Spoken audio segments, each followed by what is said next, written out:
Welcome to the Marriage Game Plan podcast, where we help couples build healthy relationships through faith, love, and strategy. I'm George. And I'm Tandra, and we are so glad you're here. For over 15 years, we've been helping coach couples from NFL locker rooms to everyday living rooms on how to win in marriage, not just survive. Whether you're newlyweds, seasoned teammates, or somewhere in between, this podcast is your bi-monthly huddle for real talk, practical plays, and fresh game plans to help you win your home game. And if you're single and hoping to be married one day, this is your podcast for practical insights and tools to help you enter into marriage with clarity, confidence, and purpose. So grab your spouse or just your headphones, and let's build a championship level marriage together. Hey everybody, welcome back to the Marriage Game Plan podcast. And today we've got an exciting episode. We've got our friends Jamie Yuccas and Douglas Green. They've been together since 2021, but married since 2024. Doug, as you'll hear, he's an Aussie. He's an Aussie scientist and a well-deserved father. Yes, and Jamie is an anchor on CBS LA Mornings. You guys probably have seen her. That's right. George and I got an opportunity back in early August to be interviewed by her and Sheba about our book, The Marriage Game Plan, and That's right. we had a blast. We had such a blast. Clicked. That's right. And we're going to include the link to that show in the show notes, or you could just go Google George and Tandra Gregory on KCAL.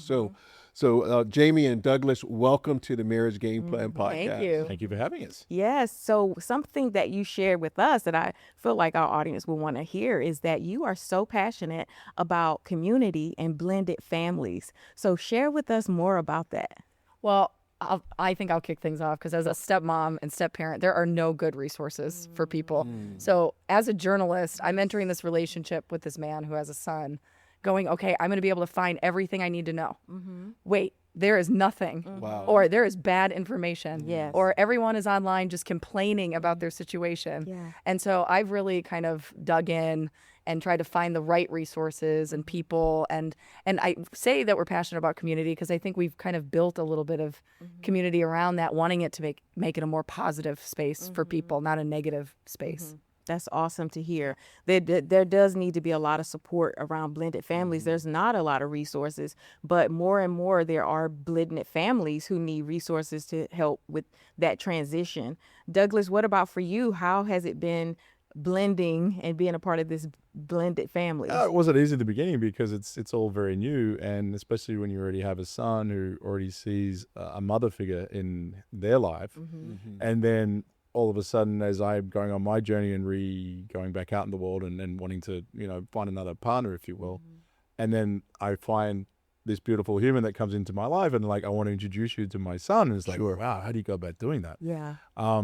And then having him seeing this other human, that means a lot to me.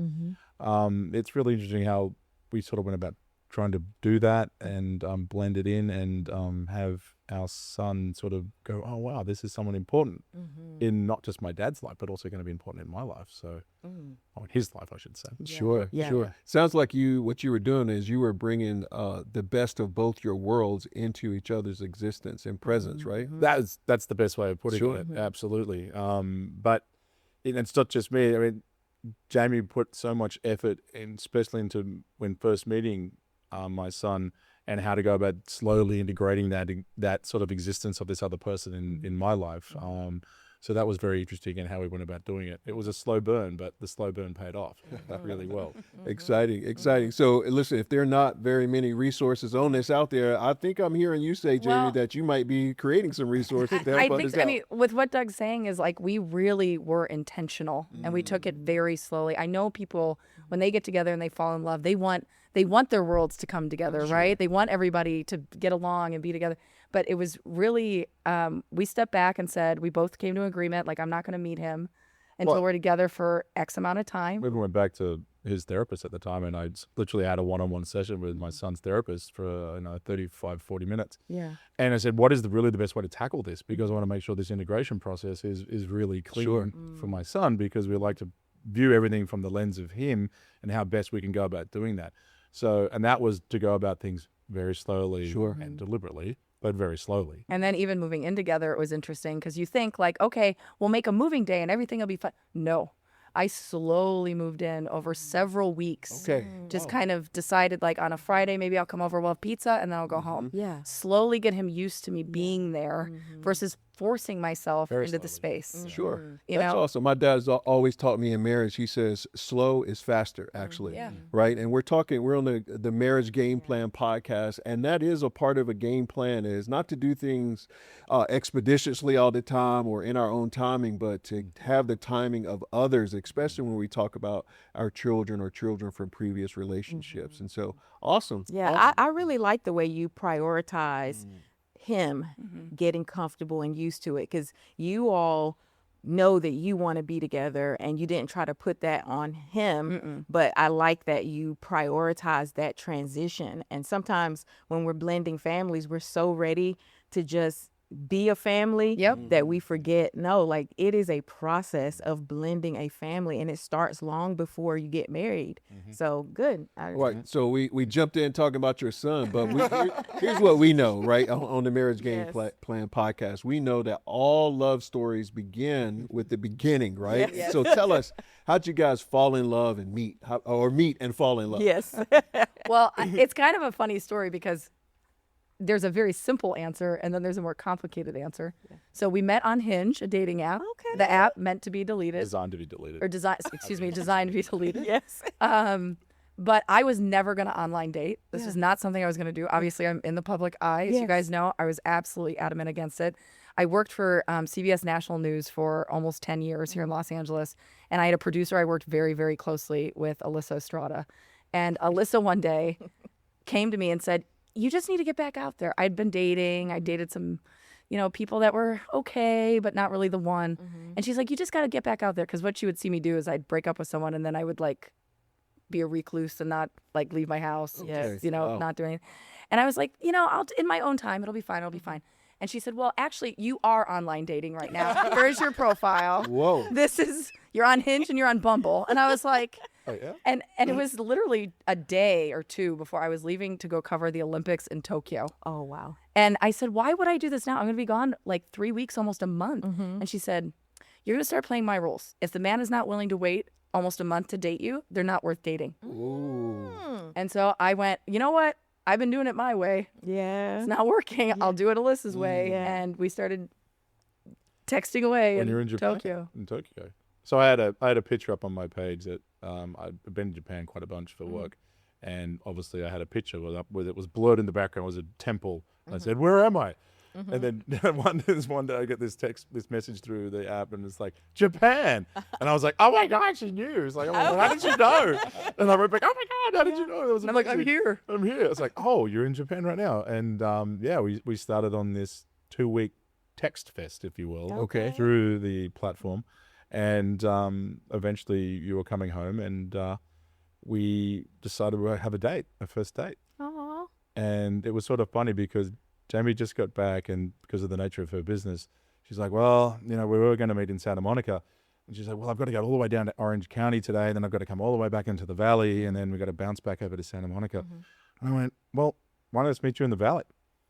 And Jamie was like, oh. It's like green flag. Okay. He's willing to He's ready to drive. relocate and do something different. Okay. Yes. I figured why not? And then I went, well, can we have sushi?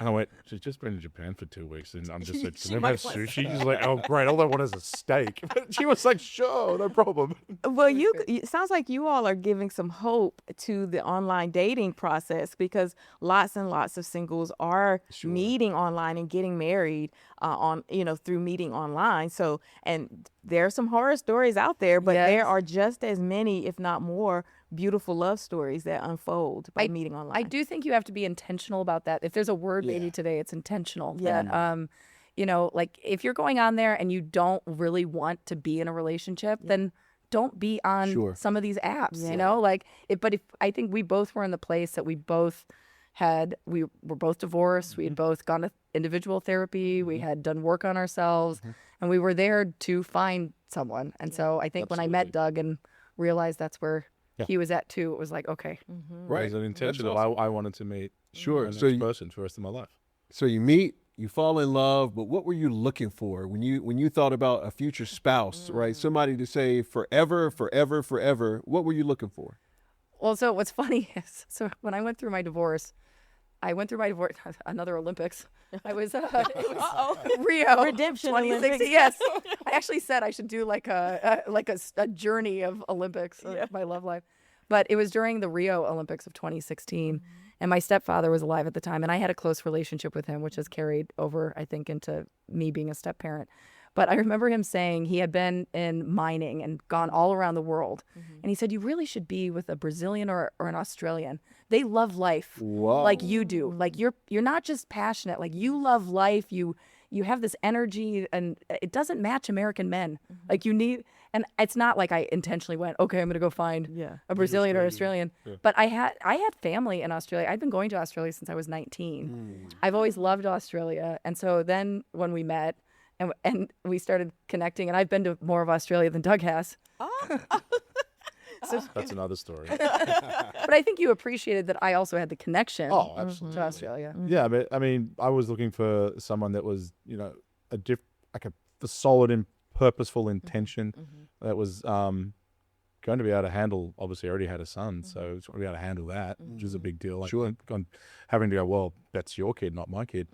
And someone that had a zest for life. Really wanted to jump out there and re-go another round, but pretend it's like round one. Not just, here we go again. This is my second marriage. Yeah. Sure. I want it to be something fresh and unique. Oh, beautiful. Yeah, that's beautiful. So what are some of the values and principles that you want to have in your marriage and in your life together? Well, I think we're both, you want to go? No. You look like you're ready to go. No.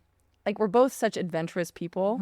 And I feel since Doug and I have been together, I've said this to Doug before, he has provided me a love I haven't ever had in my life, where I feel like I've been able to grow into the person that I really am meant to be. And I just want to continue growing. Sure. I want to find, more passions in my life and things that are interesting to me, or that I'm, can help build community around. So I think we, there's small values, like we eat dinner at the dinner table every night. No phones allowed, no electronics allowed, to, bigger things of just Present and purposeful. Yeah. Yeah. When you talk about growth, right? So many times what we're finding out is that sometimes people go into marriage and they don't want to grow. They want to be the same. They, Don't do that. a young lady who will remain nameless. I'm sorry, that's me. I came into marriage. Told me when we were first married, she said, you knew who you were. You knew who I was before you married me. Don't try to change me. And so that I've quickly learned that growth and change is a part of a healthy relationship. So And I don't think you should change for the other person per se, right? But you can grow into maybe the better version of yourself. Exactly. Yeah, growth is evolving. Yes, We're all supposed to evolve over time and get better. Yes. I totally agree. I think you should focus more on the growth part than the change part. Growth gives you so much more opportunity that you didn't think you had before, and then you'll look back over your shoulder and go, "Wow, didn't I grow?" Sure, and look, I have changed through the growth that I went through. So I think that's a really important thing to focus on. Absolutely. And it's hard Flexibility. because growth and change are not easy, and it's a hard pill to swallow. But if you can do that, and you see where your relationship goes with your partner through it, you sort of go, "Oh, wow, this is another dimension I never thought about." Yeah. Well, and I think what you're alluding to is that we call each other growth mates. Yes, Sure. We don't call each other soulmates, and we use that in our vows at our weddings. Wait, can you say that? Can you say that one more time? We are growth mates, not soulmates. Wow. Because I think if you're a soulmate, we're in love, we're together, everything's going to be perfect. If you're a growth mate, you've made the dedication that you are going to choose each other every day and allow each other to grow into the best of who the two of you are.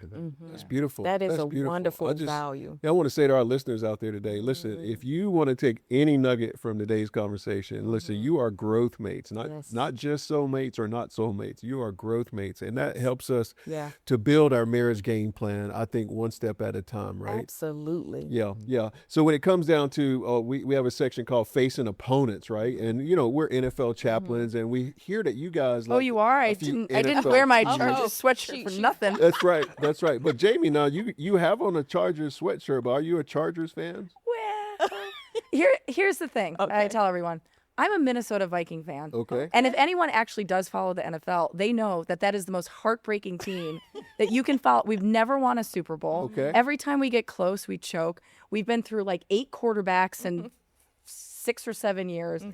It is, yeah, probably. It is heartbreaking. Yeah. Okay. So I've now lived in LA almost 10 years. Okay. This year, I got my first ever tattoo of a California poppy. Okay. So maybe I'm slowly finding myself. Growth.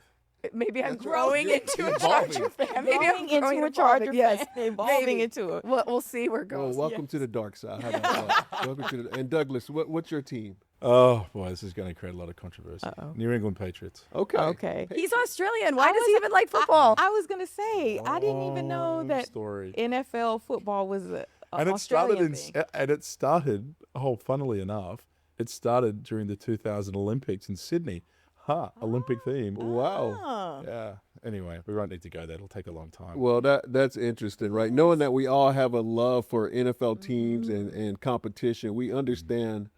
He only likes this team because one of the players reminds him of a rugby union player. Is that it? So Teddy Bruschi, you know who you are. the truth comes out. Wow. I Wow. love it. We all have our reasons, right, for the teams that we support. We It wasn't. do. It wasn't Brady. It was Teddy Bruschi. Well, whatever sports Linebacker. team we root for, right, or whatever league that we root for, what we know is that we have opponents Yeah.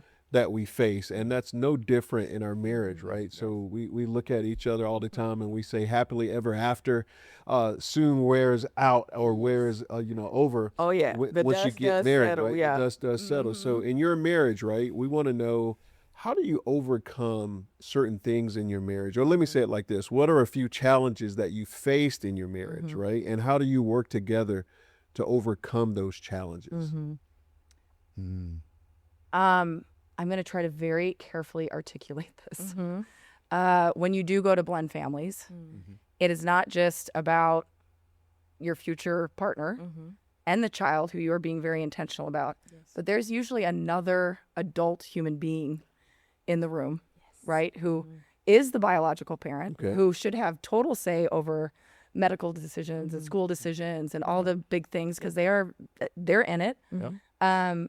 And it can also be very difficult because I don't know this person. Right. I don't have a history with this person. I don't know how the two of them fought. Sure. I don't know what their repair cycle was or what.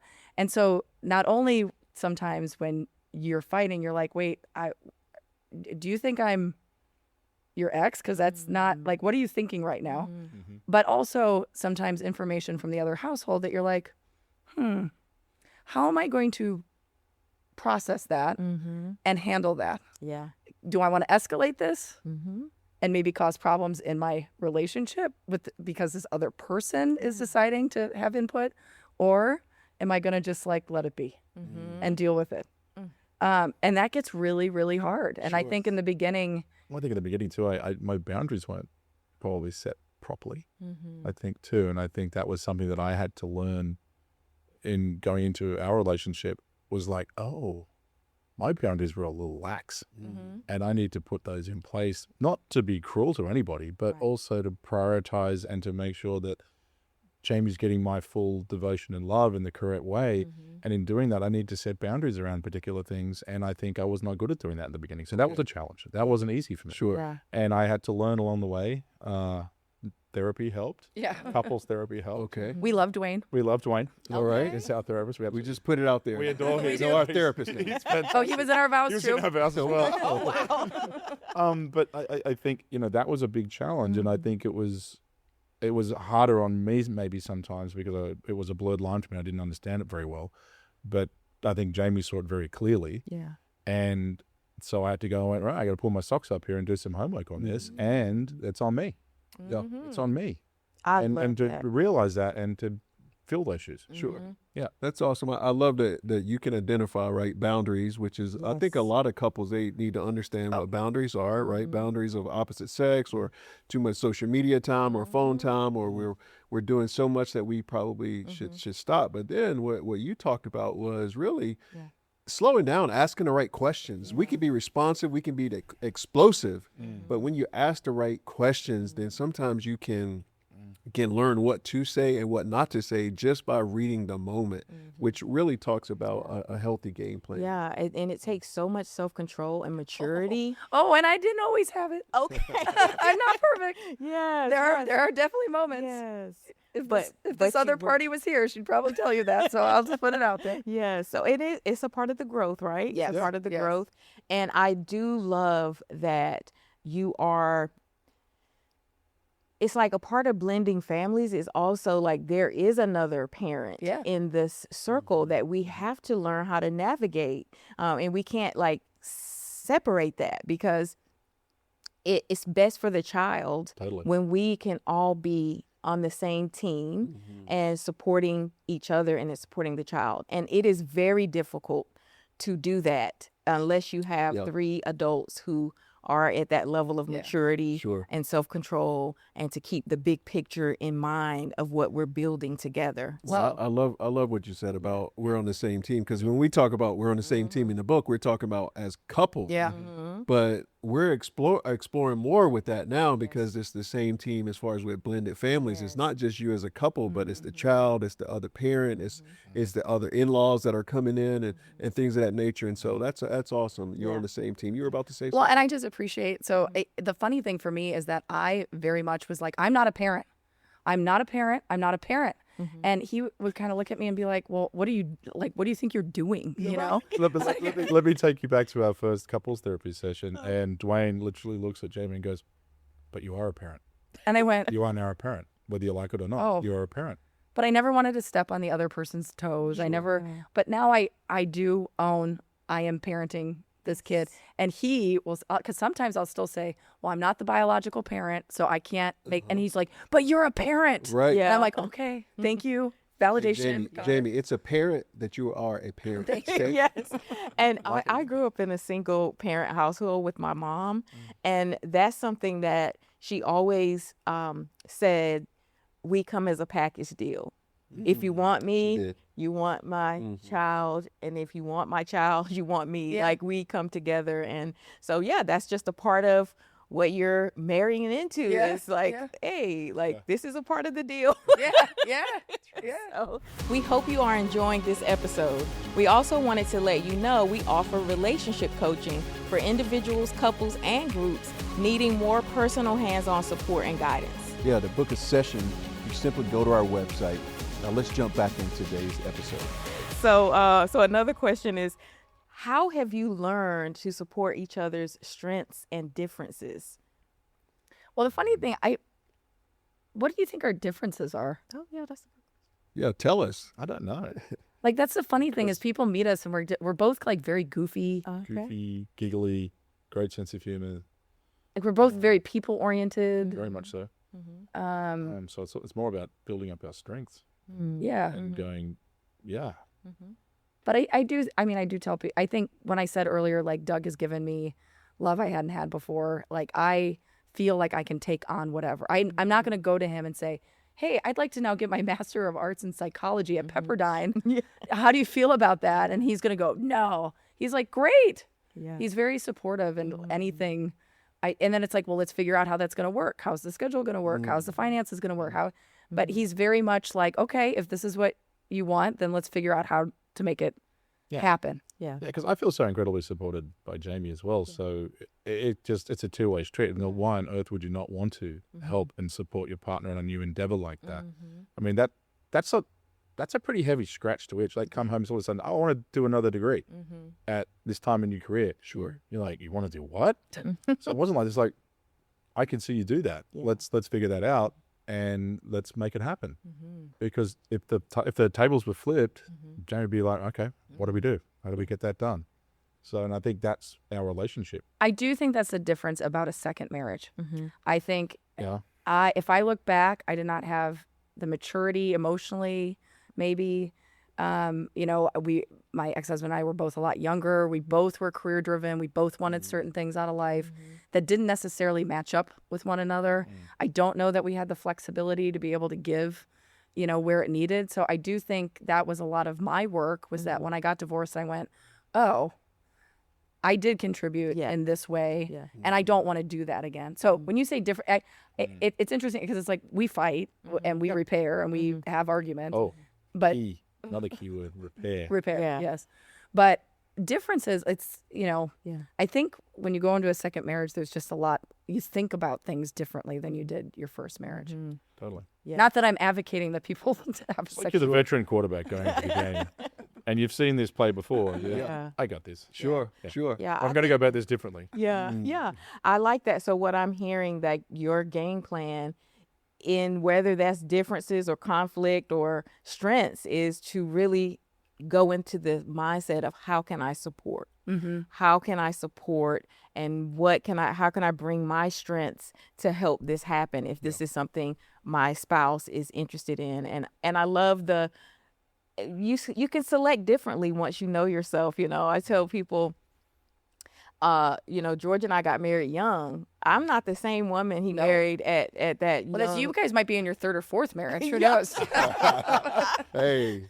So, what he signed on for when I was in my 20s is not the same things that he's signing on for Sure. in my, I'm not sharing the other end of that, but Your second twin. my second 20s. Yeah, there you go. I like that. So I do like that. Yeah, and what I'm hearing though is a part of going into a second marriage for you guys is how you're going to do it different. Yeah. If you're doing the same old things and expecting a different result, somebody said that's insanity, right? Yeah. So to approach it is, how am I going to respond different? How am I going to do things in a different way, more loving, being more kind, or whatever? Yeah. Helps us. And so can you guys share a season? I know you only been married a year and a half, but can you share a season that felt like a loss, right? Like all teams, especially the Patriots, dynasty team, but yet, they're going through a little loss occasionally these days, right? So if you can think of a loss, how did you overcome that loss or grow from the loss together? I don't know if we had big losses yet. But I'm going to go back to our couples therapy. I think that gave us an incredible, rigid foundation of where to start tackling problems from. And if things did come up, we would go back to that. And I would definitely go back to that. Where in my past days, I would be like, whatever, and I'd shrug it off and not really think about it. But now when there is a challenge or something that's uncomfortable for me, I now try and lean into that a lot more than I ever would. And that's not easy for me back prior, Doug, if you will. But I see when I do that, the energy and the growth between Jamie and I is huge. So I don't know if that answers the question. Oh, that's properly, very but good. Well, I mean, and to be honest, like when we talk about intention again, going back to when Doug asked me to move in with him, I looked at him and said, well, if this is leaning toward marriage, you're divorced, I'm divorced, you've got a kid. I grew up in a dysfunctional household. You grew up in a dysfunctional household.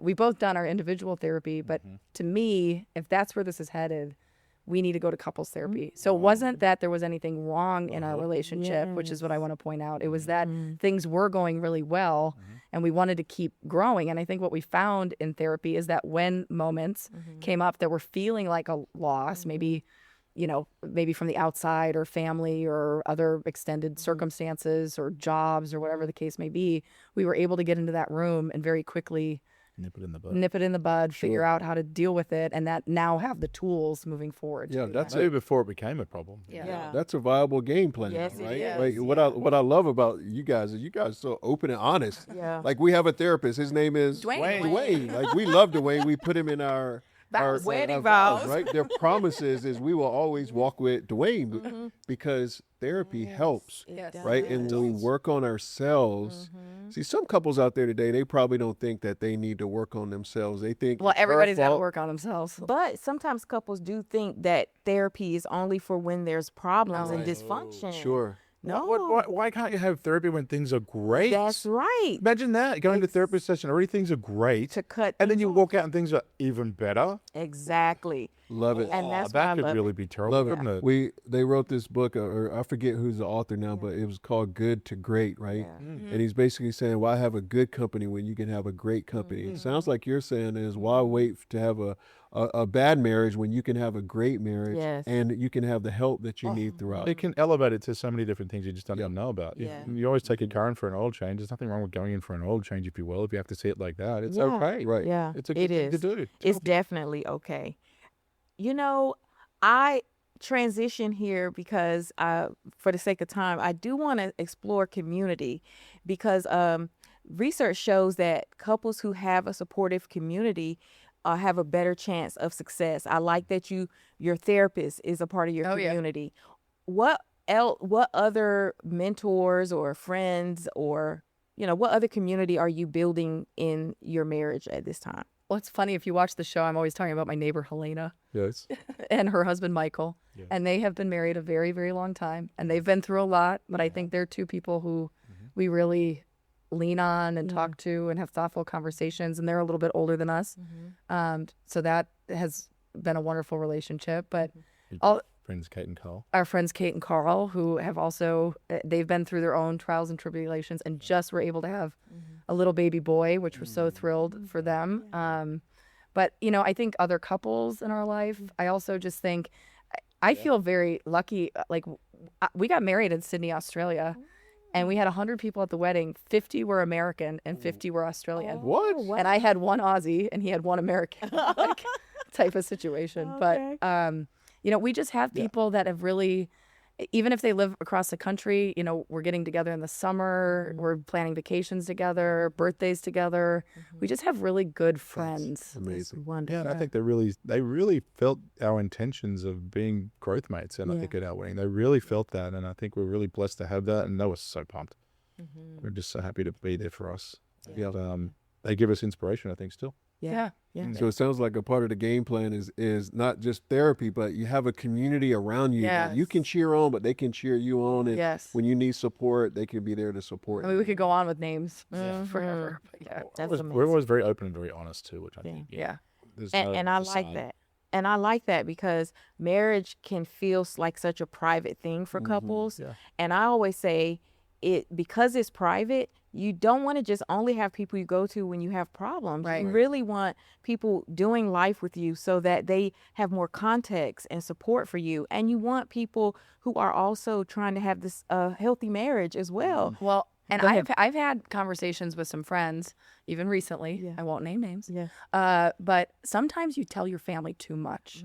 And even though your family is part of your community, I sometimes think you have to put them on the outer ring of the community, because if you start telling your family everything that's going on and they then start talking and then everybody's got your business and they come up with their own, idea of what's going to work and what is I that was one big thing I really had to learn. It's like, oop, they don't need this information. Yes. And I get that because I'm a mom of some adult children. And once my daughter tells me something or Yep, my son can't tells me unsee it. something, I can't unknow it. And it's already done for that person, whoever treated you like that or said that. It's hard for me to come back. So I hear you.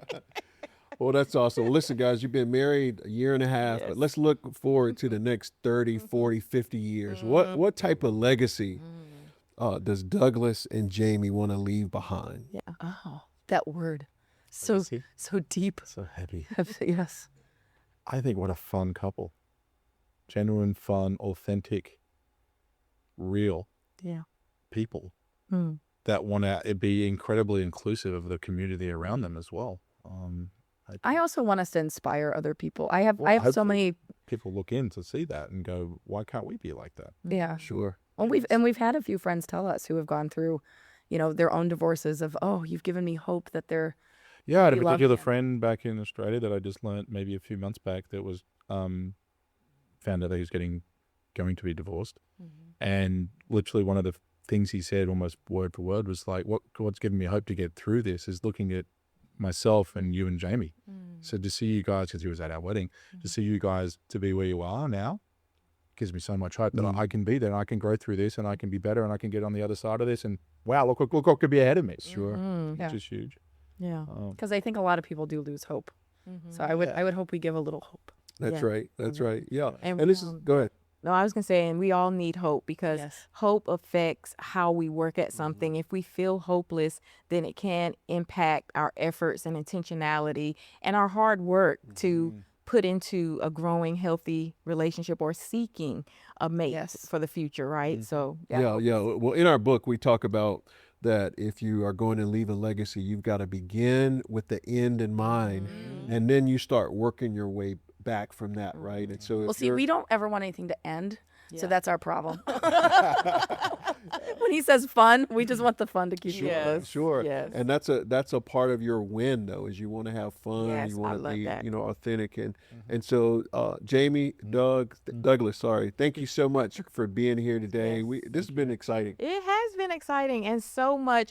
I love that, the blended family aspect. I think we know that that's a lot of questions that people write into us about, is about blended family. So thank you for giving those game plans of how you guys blend. It seems like you're doing a great job blending as a family. We try. We do. That's what you can do. Thanks for coming, guys. Thank you so much. so Thanks. much. Thank you. Hey, thank you for tuning in to the Marriage Game Plan podcast, where we believe every couple can win with the right strategy. If today's episode encouraged you, please follow or subscribe and share it with a friend, as it helps more couples find our podcast. And if you haven't grabbed a copy of our brand new book called The Marriage Game Plan, it's about developing a winning strategy for marital success. Hey, go out and grab a copy at your online favorite bookstore today. It is full of real talk, practical plays, and powerful tools to strengthen your marriage, which will help you win your home game. As you go, stay tuned for our new coaching groups starting this fall. And if this podcast is blessing your life, consider supporting the mission at journeyforlifenow.org. Remember, we're building championship marriages. One play at a time. See you in the next episode. See ya.